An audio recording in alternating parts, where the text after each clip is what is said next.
Un autobús escolar cruza la falla del límite de las Highlands a las 8:30 de un martes de febrero, llevando a 11 niños de una geografía de Escocia a la otra, donde pasarán el día. La falla, una línea geológica de 150 millas, es invisible aquí. Aún así, el país cambia.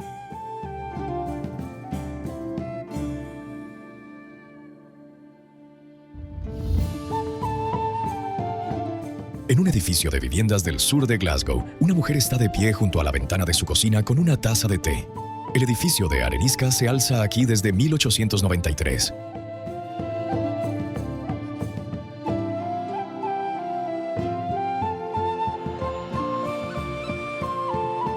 En el puerto de Malay, un pesquero de Nassas atraca en el muelle y 3 hombres con trajes de agua descargan cigalas capturadas durante una noche al norte del estrecho de Sleat.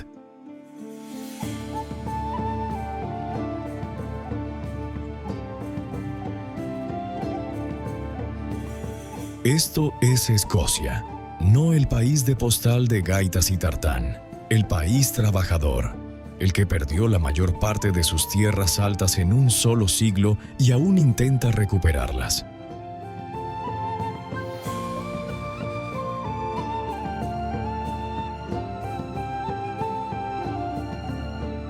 Es una de las naciones más ricas de Europa. Pero su mitad norte alberga hoy a menos personas de las que contabilizó allí por primera vez el censo británico de 1841. Un paisaje vaciado por decisión. Ambas cosas son ciertas.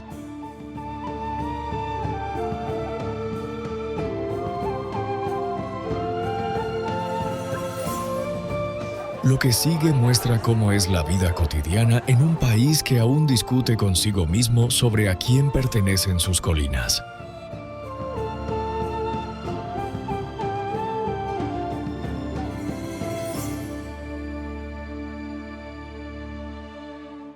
Para cuando el autobús llega a la escuela de Aberfoyle, los niños ya han cruzado algo que no pueden ver. La falla de las tierras altas es una costura tectónica, formada hace unos 400 millones de años, cuando 2 antiguas placas continentales presionaron una contra otra y quedaron unidas. Sobre ellas se asientan los Trossachs, los Cairngorms, la meseta de Caithness, las Hébridas exteriores, todo sobre roca formada antes de que las islas británicas existieran como lugar. Al sur se encuentran las tierras bajas centrales, los Borders y las tierras de cultivo de Fife. Al norte de la falla está la Gay de Altashd, por tradición el corazón de habla gaélica. Al sur está el territorio de los escoceses de las tierras bajas.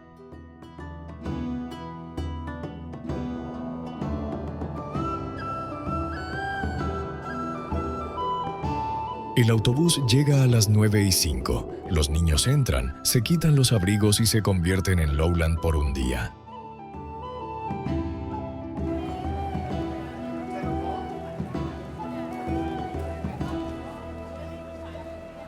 A 2 horas hacia el sur, la ciudad vieja de Edimburgo se extiende a lo largo de una sola milla de piedra, desde el castillo, sobre su pitón volcánico en el extremo occidental, hasta el Palacio de Holyrood, al pie de Arthur's Seat, en el este.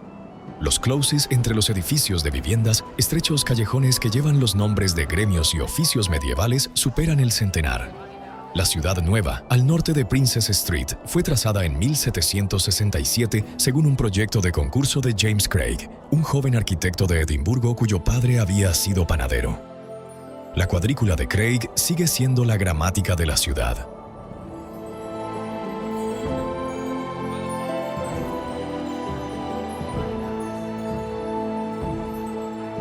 Hoy viven en Edimburgo alrededor de 500,000 de personas, y la mayoría trabaja en la banca, el gobierno o las universidades. A las 9:15 de un día laborable, la Royal Mile huele a café y a piedra húmeda. Un hombre abre la puerta de una tienda de lana cerca de la Catedral de St. Giles. La tienda lleva allí desde 1843. Primero pone el hervidor y luego la radio.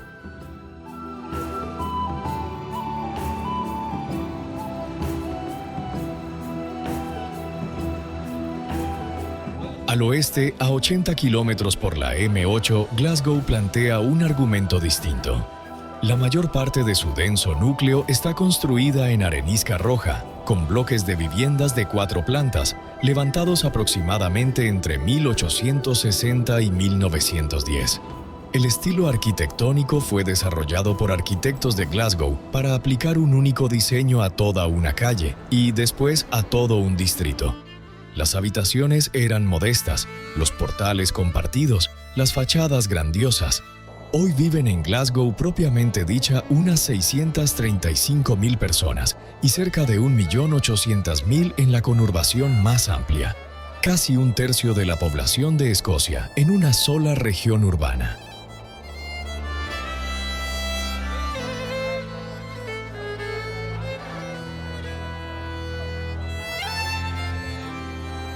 En un edificio de viviendas de Allison Street, en Govan Hill, un hervidor ha empezado a silbar en una cocina del tercer piso. Un hombre con el abrigo azul de un cartero sale por la puerta trasera. Aún tiene que repartir el correo en 33 pisos más antes de terminar su ronda.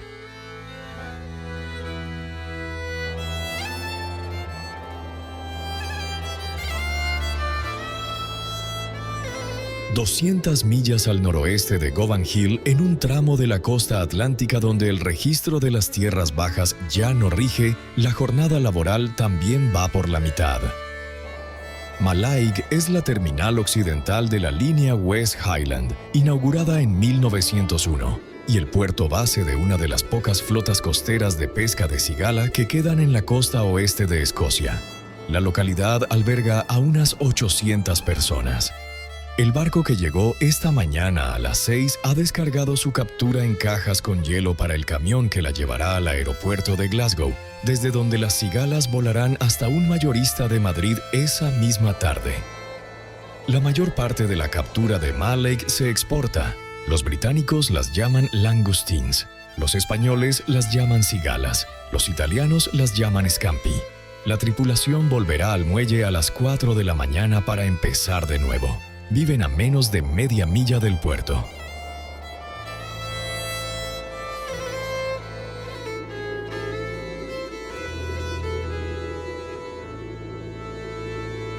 Al este de los Cairngorms, en la costa del Mar del Norte, se encuentra la tercera Escocia. Aberdeen está construida casi por completo con una sola piedra. El granito de Rubislaw, extraído de una cantera en el extremo occidental de la ciudad, que comenzó a explotarse en 1741 y cerró definitivamente en 1971. El hueco resultante tiene ahora más de 140 metros de profundidad y se llena lentamente de agua de lluvia. La piedra construyó la ciudad, el Marischal College, citado a menudo como el segundo edificio de granito más grande del mundo después de El Escorial, en Madrid, quedó terminado en su forma actual en 1906. Desde un helipuerto en Dice, en el extremo norte de la ciudad, los helicópteros transportan a los trabajadores petroleros hasta las plataformas del Mar del Norte.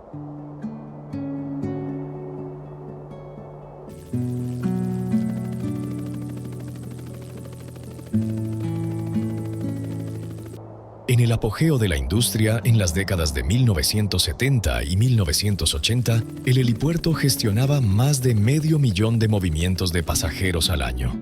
El acento local constituye un dialecto propio, llamado dórico, distinto del escocés de la franja central. Una tienda de empanadas calientes de Castle Street abre a las 6 de la mañana. El vapor se eleva desde el mostrador. Las primeras empanadas del día se envuelven en papel blanco para los hombres que salen del turno de noche.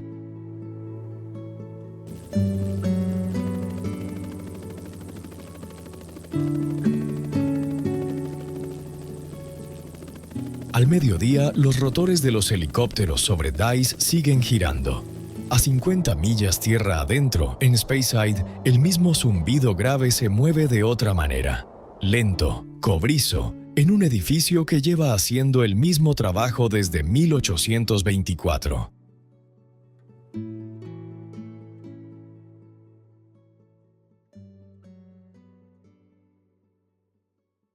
En una sala de destilación a orillas del río Spey, un destilador con un largo abrigo azul permanece junto a la caja de alcoholes de latón a las 4:30 de la tarde, el momento en que el líquido incoloro comienza a salir del alambique.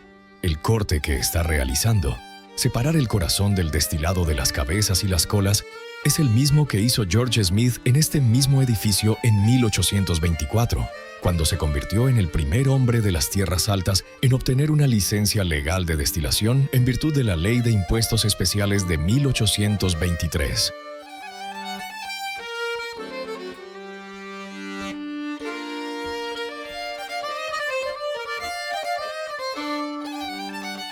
Las Highlands llevaban 2 siglos destilando whisky ilegalmente antes de aquello. Los vecinos de Smith, que continuaron trabajando sin licencia, amenazaron con incendiar su destilería por haberse legalizado. Llevó consigo 2 pistolas, un regalo del señor de Aberlour, hasta su muerte en 1871.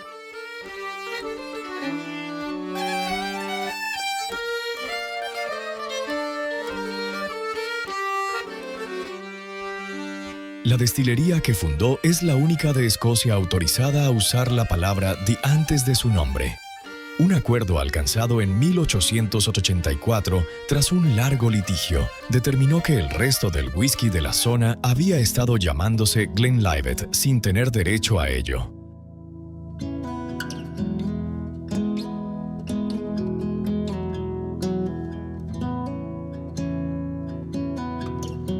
El destilador observa el indicador. El nuevo destilado fluye transparente, con un 68% de alcohol. Anota la hora en un libro de registro encuadernado en lona verde.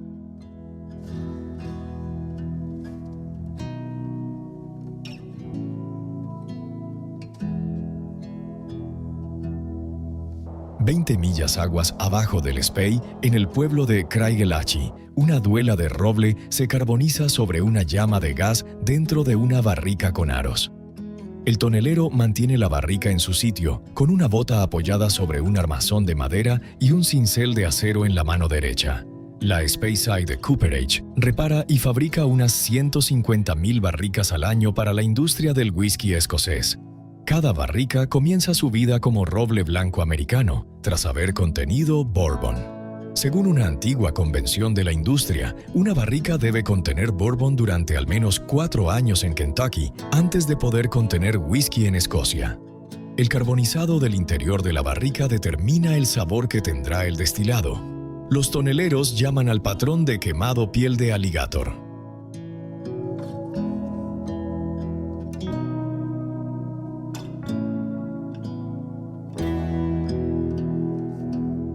Una barrica completamente montada pesa 40 kilogramos vacía y 250 kilogramos llena. El tonelero lleva 31 años haciendo este trabajo. Aprendió de su padre.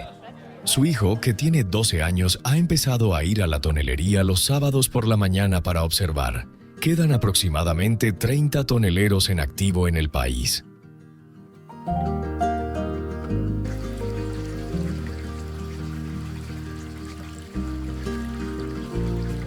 El río que contendrán las barricas discurre en este punto por un estrecho valle de hayas y abedules, con chimeneas de destilerías a intervalos a lo largo de la ribera.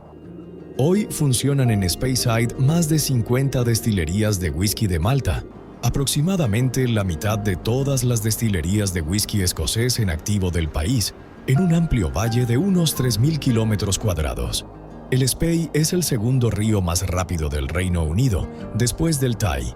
Los salmones atlánticos lo remontan de agosto a octubre para desovar en los lechos de grava donde los arroyos confluyen con el cauce principal. El agua que acaba en esas barricas durante los siguientes 12 a 30 años procede de este río.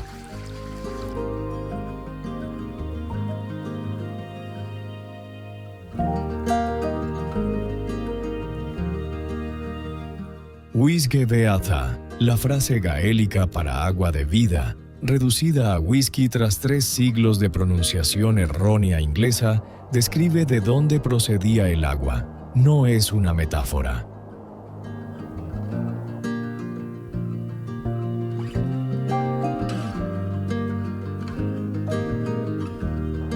A 250 millas al suroeste de Speyside, en una isla de las Hébridas de 25 millas por 15, el mismo oficio se practica en un idioma diferente. Islay alberga a unos 3.200 habitantes y 9 destilerías en funcionamiento. Una concentración de destilerías por habitante mayor que en cualquier otro lugar de la Tierra.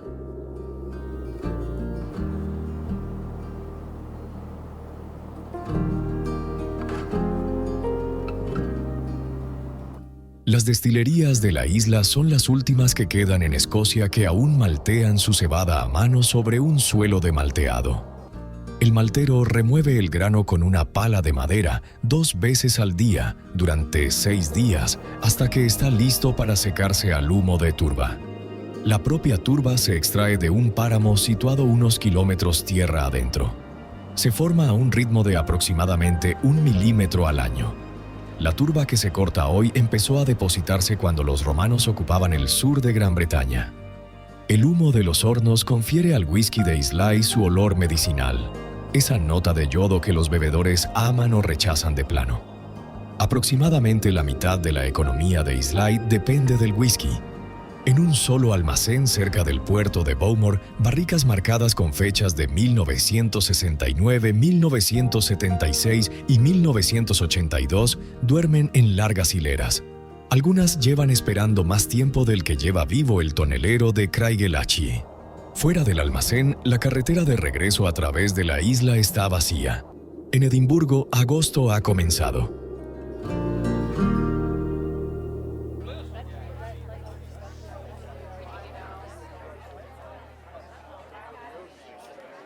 En Edimburgo, a principios de agosto, la Royal Mile avanza a ritmo de festival. El Festival Fringe de Edimburgo nació en 1947 como una muestra alternativa al Festival Internacional de Edimburgo oficial, cuando 8 compañías de teatro no invitadas se presentaron de todos modos y empezaron a actuar en recintos que nadie había reservado. En 2019, el Fringe vendía alrededor de 3 millones de entradas durante aproximadamente 25 días cada agosto. Eso lo convierte en el mayor festival de artes del mundo por volumen de entradas. La población habitual de Edimburgo, de unas 530,000 personas, prácticamente se duplica durante ese mes. La Royal Mile se convierte en un único corredor de actuaciones que compiten entre sí. Un hombre con kilt toca la gaita frente a la Catedral de St. Giles. Un malabarista actúa al pie del Lawn Market. Un quinteto de metales toca en la escalinata de The Mound.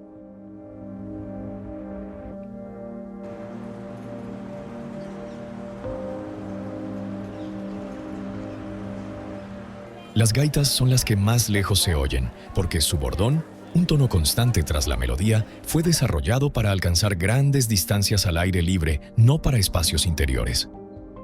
El puntero de la gaita de las tierras altas tiene 9 notas. Es uno de los pocos instrumentos de la música clásica con una escala fija que no puede volver a afinarse. El gaitero toca una marcha para los visitantes, un strathspey para sí mismo y un aire lento para quien se detenga a escuchar en la segunda esquina.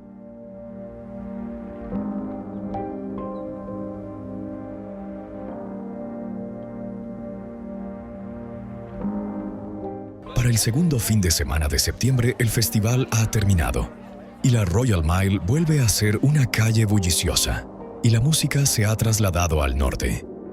En el pueblo de Braemar, en Aberdeenshire, en un campo al pie de las colinas de Cairnwell, se celebra el Braemar Royal Highland Gathering, como casi todos los septiembres desde 1832.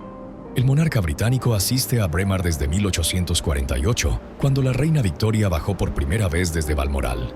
El encuentro es uno de los más de 60 Juegos de las Tierras Altas que se celebran por toda Escocia en verano.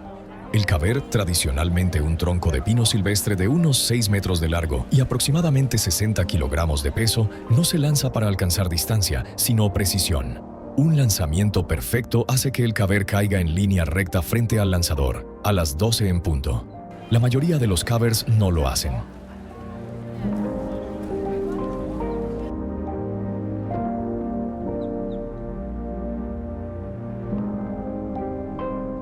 Después de los juegos, en el salón comunal detrás del campo, a las 8 de la tarde comienza un Sailid, una reunión informal de música y baile que, en esta parte de Escocia, ha sido la forma de terminar la velada desde que existe esta tradición. El violinista anuncia los bailes, las gaitas dan paso al acordeón y al tambor. A las 11, la mitad del pueblo está en la pista.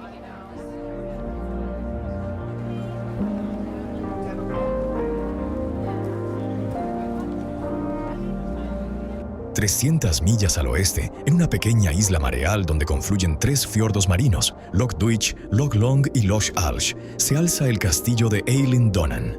El castillo fue construido en el siglo XIII, destruido por el fuego de la Marina Real en 1719 durante el fallido levantamiento jacobita, y permaneció en ruinas durante casi 200 años. Fue reconstruido entre 1919 y 1932 por la familia McRae, cuyos miembros han ejercido como alcaides del castillo desde el siglo XIV, después de que una herencia de una asociación del clan financiara la reconstrucción. El castillo que los visitantes fotografían hoy es una reconstrucción de la década de 1930 de un original del siglo XIII. El pibroch, la música clásica de la gaita de las tierras altas, se desarrolló en esta parte de Escocia durante la época en que el Eilean Donan original aún seguía en pie. Esta forma tiene una variante particular llamada lamento, compuesta a menudo en memoria de un acontecimiento concreto, una batalla, una muerte, el nombre de un clan que ya no se pronuncia. Los nombres son recordados por la música. La música ha sobrevivido a casi todos los que habitan en ella.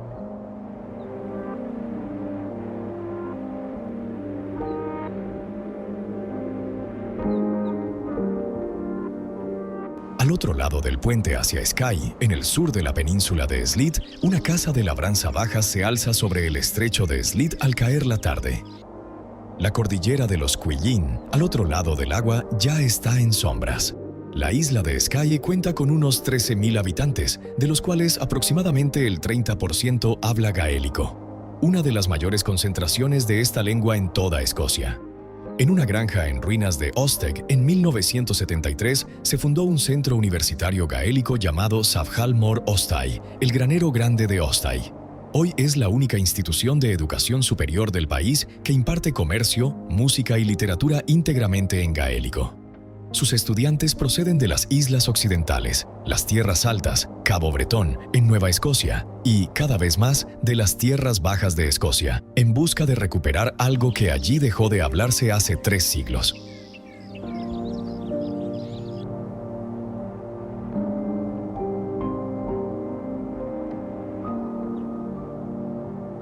En el promontorio, detrás del colegio, un gaitero ensaya un lento lamento, mientras los bordones de la gaita resuenan a través del estrecho. El lamento fue compuesto para una batalla que se perdió.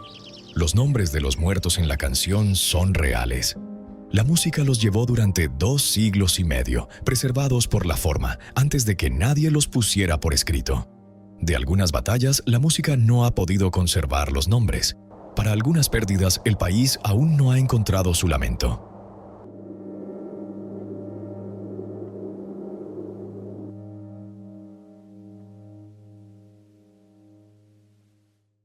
El viento de la parte alta del valle de Strathnaver, a 250 millas al norte de Edimburgo, en la remota costa septentrional de Sutherland, lleva 2 siglos cruzando el mismo fondo desierto. No hay casas en la mayor parte del valle. Antes las había.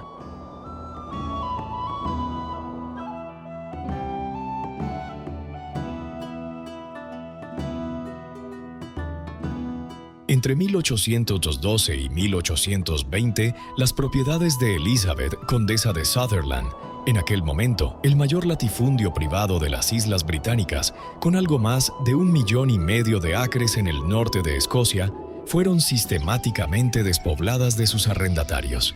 El administrador encargado de llevar a cabo la operación en la parte alta del Strat era Patrick Sellar, un abogado de 30 y tantos años formado en Edimburgo.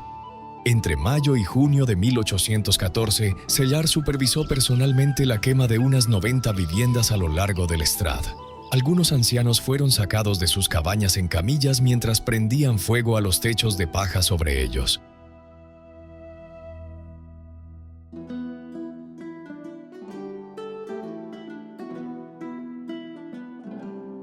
Así sacia, la motivación era económica, basada en la renta. Una oveja Cheviot en tierras desalojadas pagaba a la finca más renta que sus habitantes. A finales del siglo XVIII, el país había comenzado a industrializar la producción de lana para las fábricas textiles de las tierras bajas centrales y del norte de Inglaterra, y los terratenientes de las tierras altas vieron la misma aritmética. Para 1820, unas 15.000 ovejas Cheviot pastaban donde antes habían estado los poblados. La mayoría de las familias desalojadas cruzaron el Atlántico rumbo a Halifax, en Nueva Escocia, a bordo de barcos de emigrantes. Muchas de ellas nunca escribieron a los suyos. La palabra gaélica para lo ocurrido, fuadach, se traduce como desalojo, expulsión, el acto de ser expulsado. El valle alberga hoy unos 30 habitantes por cada 100 kilómetros cuadrados.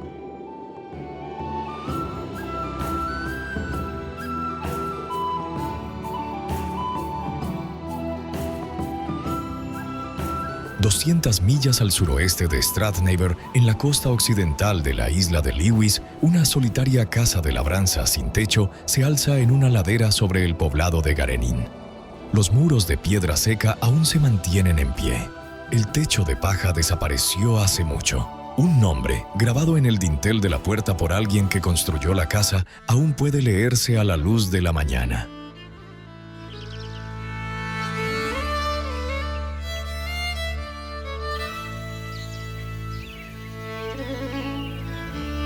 La Casa Negra fue el tipo de vivienda rural dominante en las tierras altas y las islas desde al menos el siglo XVI hasta principios del XX. Se construía con un doble muro de piedra seca y un techo de turba y paja, y albergaba bajo un mismo techo a una única familia extensa en un extremo y al ganado en el otro, de modo que el calor corporal de los animales calentaba a la familia. Donald MacLeod, un cantero de Strathnaver que sobrevivió a la expulsión de 1814 en aquella región, publicó su relato de lo que había presenciado como una serie de cartas en The Edinburgh Weekly Chronicle en 1840 y 1841. Las cartas se ampliaron posteriormente para formar su libro Gloomy Memories, publicado en 1857 como refutación de un relato estadounidense más favorable a los terratenientes de Sutherland. El libro de MacLeod no tuvo muchos lectores durante su vida. The Highland Clearances, de John Preble, publicado en 1963, devolvió el testimonio de MacLeod al público general anglófono.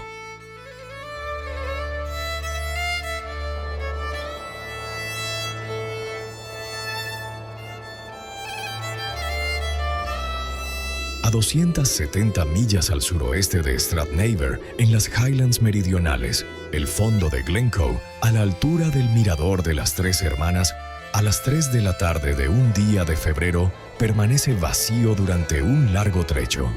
Ningún otro coche, nieve en las altas crestas, la carretera serpenteando entre negras paredes de basalto. La masacre de Glencoe ocurrió el 13 de febrero de 1692, más de 100 años antes de los desalojos de Sutherland. Los MacDonald de Glencoe habían alojado a soldados del gobierno conforme a la tradición de las Highlands de dar cobijo a los huéspedes. A las 5 de la mañana, tras recibir la señal, los soldados se levantaron y mataron a 38 hombres del clan, además de otras 40 mujeres y niños que después murieron congelados en las montañas mientras intentaban escapar. La orden se había emitido porque el jefe de los MacDonald no había prestado juramento de lealtad a Guillermo de Orange antes de que venciera el plazo, el 1 de enero, y lo hizo con 6 días de retraso. El país aún no ha terminado de asimilar lo ocurrido en este valle. No hay ninguna placa en el fondo del valle propiamente dicho. La mayoría de los coches que pasan por allí siguen su camino.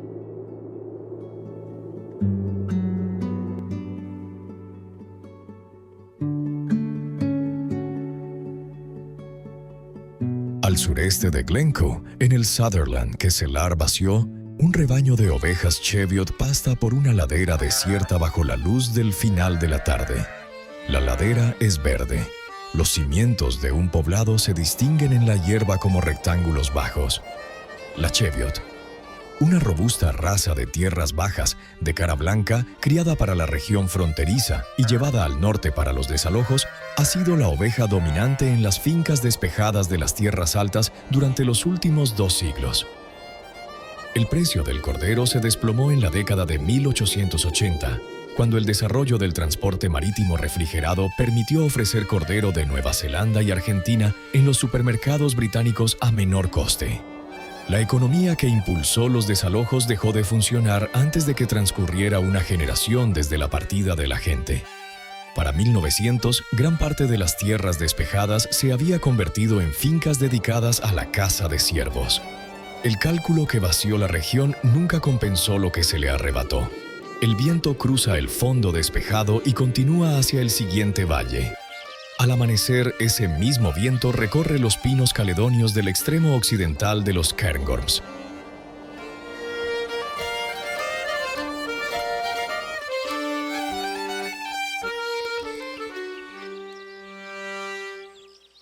A las 6 de la mañana, a finales de octubre, en un valle del límite occidental del Parque Nacional de Cairngorms, una guardabosques con chaqueta verde fotografía un plantón de pino silvestre que no supera la altura de su bota. El plantón lleva allí 9 meses. Sus acículas están cubiertas de escarcha. Está registrando su altura para el próximo informe de seguimiento.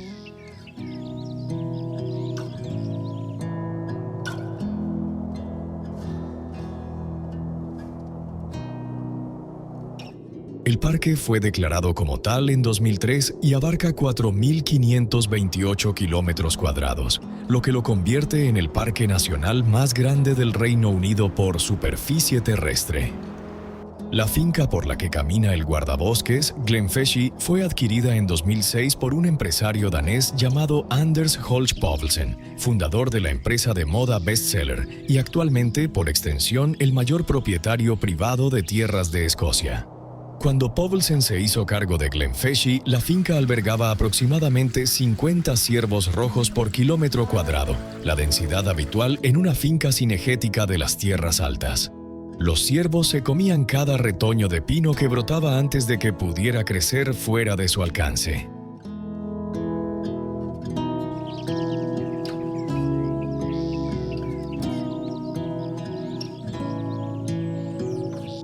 El programa de control de ciervos de Povelsen ha reducido la densidad a menos de 5 por kilómetro cuadrado. Eliminada la presión de los ciervos, el pino silvestre, el enebro y el abedul autóctonos se están regenerando de forma natural, por primera vez en esta ladera en más de un siglo. El guarda anota la altura del retoño en centímetros. 18.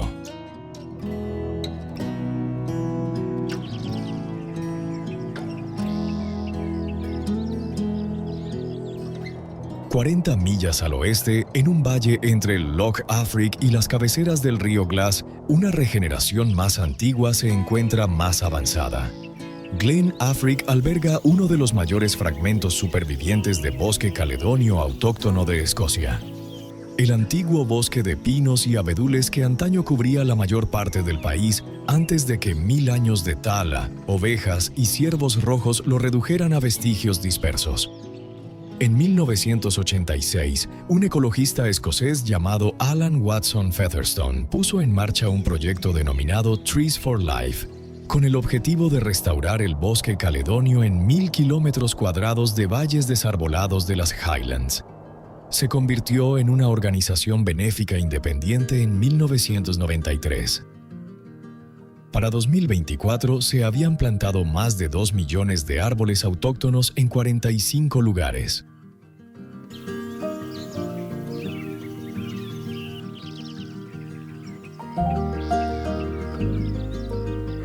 El bosque que estos voluntarios y sus hijos plantarán no alcanzará la madurez hasta dentro de otros 200 años.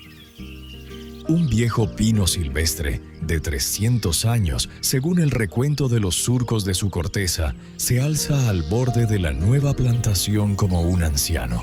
Bajo él, una liebre se mueve entre los árboles jóvenes. Hace 10 años no vivía ninguna liebre en esta ladera. Hoy hay una.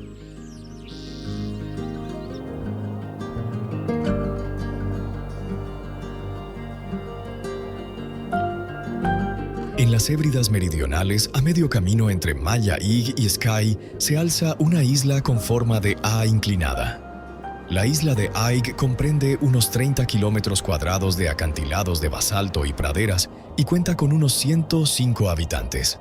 La mayoría vive a lo largo de una única carretera que se dirige hacia el sur desde el muelle, a donde llega el pequeño ferry de Mallaig 3 o 4 veces por semana.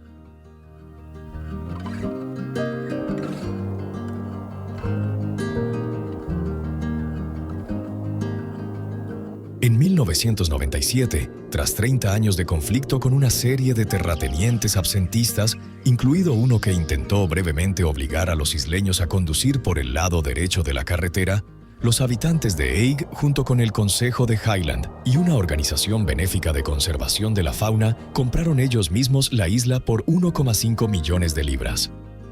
La compra impulsada por la comunidad, organizada a través de lo que denominaron el Eigg Heritage Trust, fue la primera gran adquisición de este tipo en las tierras altas en la era moderna. Influyó directamente en la Ley de Reforma Agraria de Escocia de 2003, que otorgó a las comunidades escocesas el derecho legal a presentar una oferta por las tierras que habitan.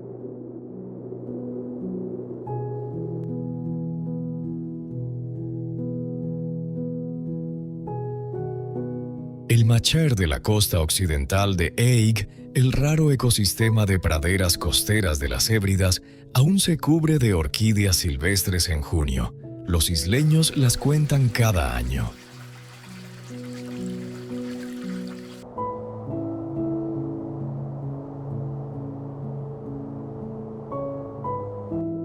A 80 millas al este de Aberdeen, el Parque Eólico Marino Beatrice se alza sobre el fiordo de Moray. 84 turbinas, 588 megavatios, puestos en marcha en 2019 para abastecer a unos 450,000 hogares. Las mismas cuadrillas que antes volaban desde el helipuerto de Dyce hasta las plataformas petrolíferas ahora vuelan también a los buques de mantenimiento del parque eólico. La industria petrolera del Mar del Norte, que comenzó a producir en 1975 en el yacimiento Fortis y alcanzó su apogeo en 1999, se encuentra ahora en lento declive. Las plataformas que sustentaron la economía de Aberdeen durante 50 años están siendo reemplazadas por la energía eólica. La mayor parte de la fuerza laboral es la misma.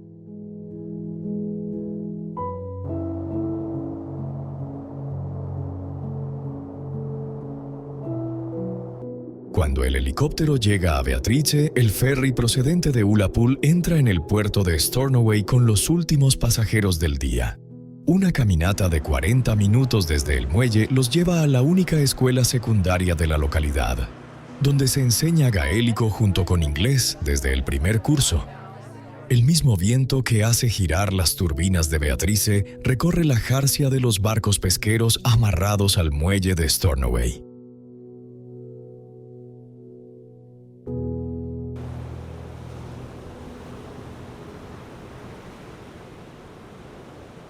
El autobús escolar lleva horas en casa. La carretera que atraviesa la falla del límite de las tierras altas está vacía. A las 9 de la noche, un ciervo rojo cruza la misma línea de la carretera en el mismo lugar. No por primera vez este año, ni por última, la colina aún no ha terminado de moverse.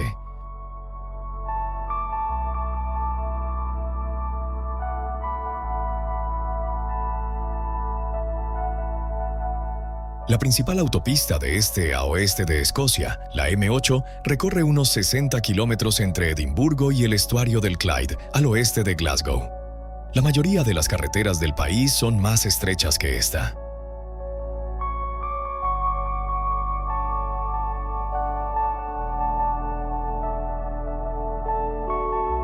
El censo de 2022 registró alrededor de 69,700 hablantes de gaélico en Escocia, unos 12,000 más que en el recuento de 2011.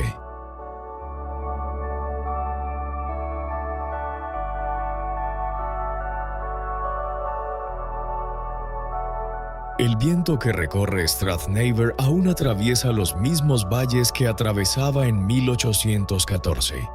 La colina es más antigua que el país.